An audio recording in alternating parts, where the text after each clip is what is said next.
Hey guys, it's MJam. Thanks for tuning into my channel. Today I'm going to teach you guys how to remain classy and level-headed when someone's trying to trigger you. This can be really difficult because sometimes we just want to pop a bitch in the face when they're trying us, but we can't do that, right? Because we're adults. We have to learn how to emotionally regulate, because emotionally regulating also entails developing some sort of emotional resilience skill or emotional discipline. So I'm gonna walk you through some tips that have been very beneficial to me in my experience with navigating connections, and hopefully it helps you too. Let's get into it.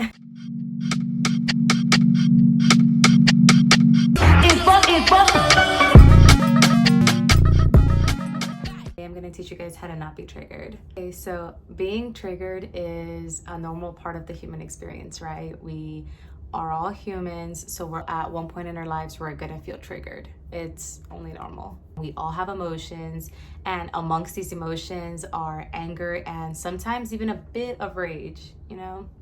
It's only human. But as we mature and as we grow into adults, we have to build some sort of emotional resilience and maturity. Otherwise, we're just gonna lash out emotionally towards anything that may happen in our lives, and that's not healthy. And it's also not healthy when you're trying to maintain healthy connections in your life. I've had a lot of experiences with people that have tried to purposely trigger me and get me into a low vibrational rage and anger-filled state. And unfortunately for me, a lot of these people that have, intentionally tried to trigger me, they have indeed been successful. Yeah. I lost my cool a couple times, y'all, but it's okay because people grow, right? We grow.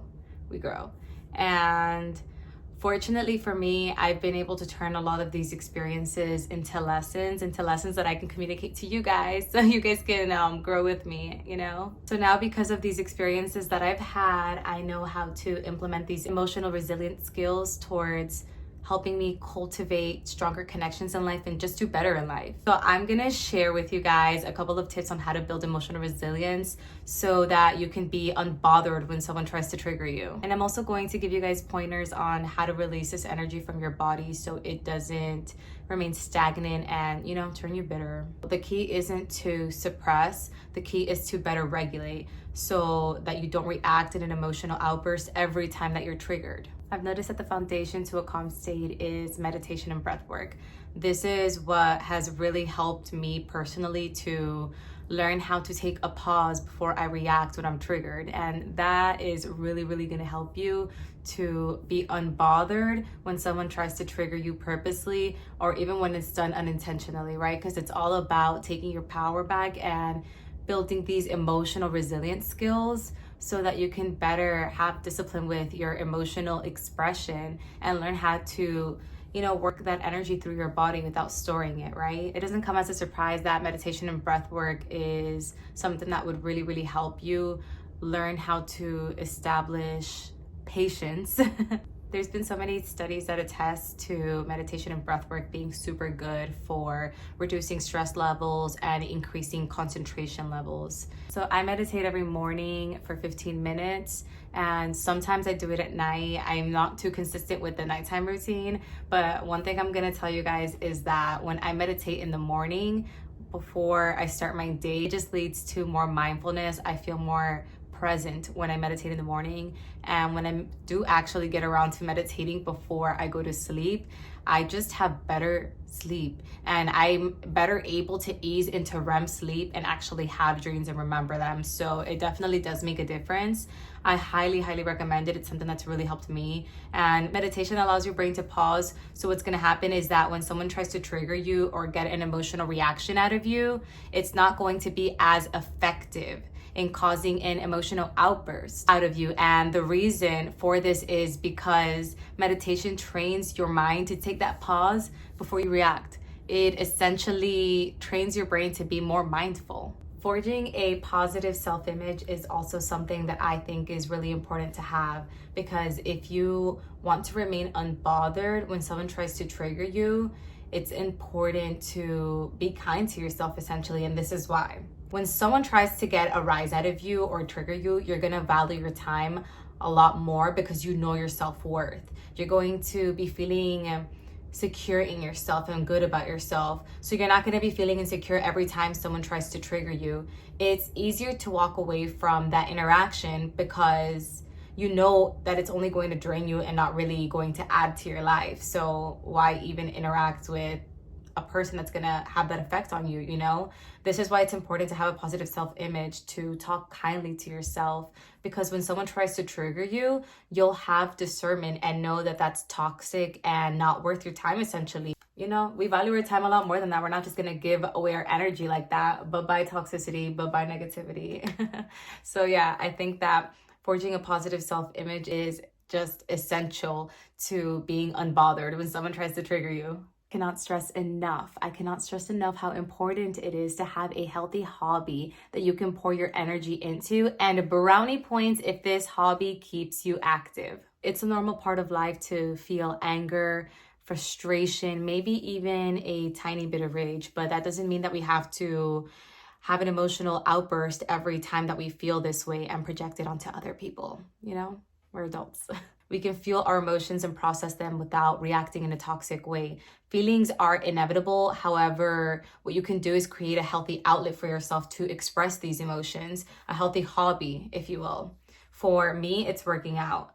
I absolutely love it. I'm addicted to working out. It makes me feel so good. When someone tries to trigger me or tries to get me angry, what I do is that I get that energy and I allow it to fuel me at the gym. I transmute the hell out of that energy. So I go in there feeling all angry and frustrated, and I start hitting my punching bags. I start running, and that gives me the energy that I need to fuel my workout. And then by the end of my workout, I'm feeling amazing. I'm feeling like a freaking queen, like a princess. I just did my workout and I'm feeling good. I'm feeling happy. I'm not spreading any negativity, you know? So this is why I say that it's important to have a healthy hobby, and it's even way better when that hobby keeps you active, because you can actually exert all of that energy and push it out of your body. But it doesn't even have to be something that keeps you active. I just think that it's more beneficial if it does keep you active. Key is to not store and suppress all the emotions within your body. The key is to have a healthy hobby that allows you to release these emotions from within your body so that you don't harbor them within you. Because the thing is that sometimes when you don't express, when you're emotionally triggered, it can result in the energy being stored in your body, and that's not good. It's no bueno, okay? So when you immerse yourself in a healthy hobby, you allow yourself expression to release that energy. The thing is that a lot of people put up a facade, but aren't actually practicing emotional discipline. But what's the point if all that negative energy is just gonna be stored in your body? The point is developing emotional resilience skills and practicing emotional discipline in order to not have emotional outbursts or react when someone tries to trigger you. But you still have to find healthy outlets that help you release that energy from your body. Otherwise, you're storing all of that energy within, and that's literally counterproductive. It's just not good. Like, it doesn't make it, like, why would you store that energy in your body? Girl, you gotta release it. You know what I mean? It's not good. So going back to this, it can be any sort of healthy hobby. For me, it's working out. I like hitting punching bags. I like running, but I also have friends who rent out rage rooms, and I've heard that can be really thrilling and fun, and it helps you release a lot of anger because you're just breaking a bunch of shit. So you could also do that. Anything that works for you, really. So another pointer I highly recommend is learn how to observe and introspect, because when I tell you misery loves company, I am not joking. A lot of people are unhappy with their lives. They're unhappy with themselves, so they like to project a lot of that unhappiness and toxicity onto other people. If you're someone who's typically upbeat and expressive, like me, you might experience this a bit more heavily. A lot of people will realize that within you, and they feel the lack within themselves. So they'll try to trigger you so that you can feel the way that they feel, which is not a good feeling. And let me just tell you, the more that people try to get a rise out of you and fail, oh my gosh, the more frustrated they'll become. This is because a lot of people get their ego stroked by influencing emotional reactions out of people so that they can have a sense of control. It's kind of like this puppeteer energy. So when they realize that they don't have that control over you, it can really trigger that person. This is why I feel like observing and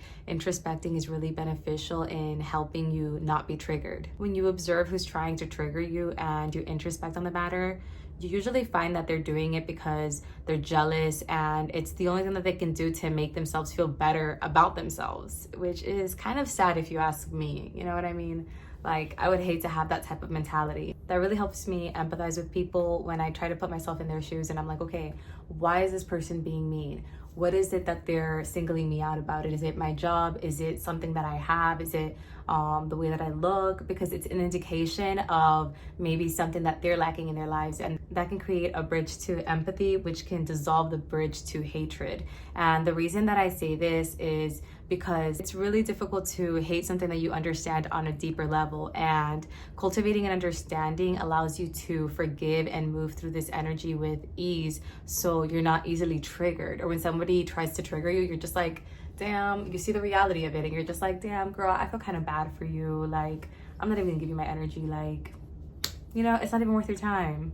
Because let's be real, I know it's not the easiest thing in the world to do, especially when someone is going out of their way to be mean to you. Look, I know that it's not easy to try to forge that understanding, but the whole point of it is to take your power back. That's the whole point of this. My final tip, and I know this is a little different, but just like the other tips I gave you, it's totally optional. You don't have to do any of this. This is just stuff that has helped me when I've noticed that people have tried to trigger me. This has really helped me remain a sense of calmness. So this is why I'm giving you guys these tips. You totally don't have to follow it, but if you find that it resonates, then I'd love to hear that. Please leave your feedback. But I'm gonna give you guys the final tip before we wrap this up, and this is basically to start practicing this Hawaiian prayer called, and I hope I'm not butchering this, but to my understanding, it's called Ho'oponopono. And this prayer is essentially to foster forgiveness and healing by taking total responsibility. And like I mentioned prior, I think everything comes down to taking your power back. So when you take total responsibility, you're taking your power back. So I think this is a beautiful prayer to implement to build emotional resilience, because a huge part of taking your power back is taking responsibility. When you take responsibility, it's not as easy to give into emotional outbursts. This in turn helps you to not be triggered as easily. This is basically how the prayer goes. I'm sorry, please forgive me, thank you, I love you. I'm sorry, please forgive me, thank you, I love you. The reason that I think that this is a good method to incorporate when you're trying not to be triggered is because you give someone a sense of your power when you give them your emotional reactions, because that's your energy, and essentially your energy is your currency. Your energy is your power. When you put it out into the universe, I love you, you're restoring equilibrium. This is really not an easy task, especially when someone has tried to get us angry, but this is more for you than them. This is more for me than you know? Releasing that energy from your body so you're not stagnant. And of course, this prayer could be done with the privacy of just you, yourself, and God, or whatever you believe in. You don't have to say this prayer in front of anybody. This is, again, more for you than for anybody else. And I recommend doing it daily, especially after a meditation session, which is when I typically tend to do it. But what this is doing is bringing you back to your power, essentially focusing on nurturing yourself, and that's power. Not reacting in emotional outbursts and not being triggered essentially come down to your self-worth and how much power you're willing to let other people have over you. So just nurture yourself, love yourself, and practice these tips to build emotional resilience. Thank you guys for tuning into my channel. I really hope that you guys enjoyed this video on how to build emotional resilience and discipline. This is really going to be beneficial and help you not be triggered when someone's trying to trigger you, and it's going to help you transmute that emotion, that energy, into energy that's conducive and beneficial to you. So yeah, if any of what I said resonated or you liked it, please make sure to hit that like button, click the subscribe button, and make sure you leave your feedback by leaving a comment. Thank you guys. Till next time.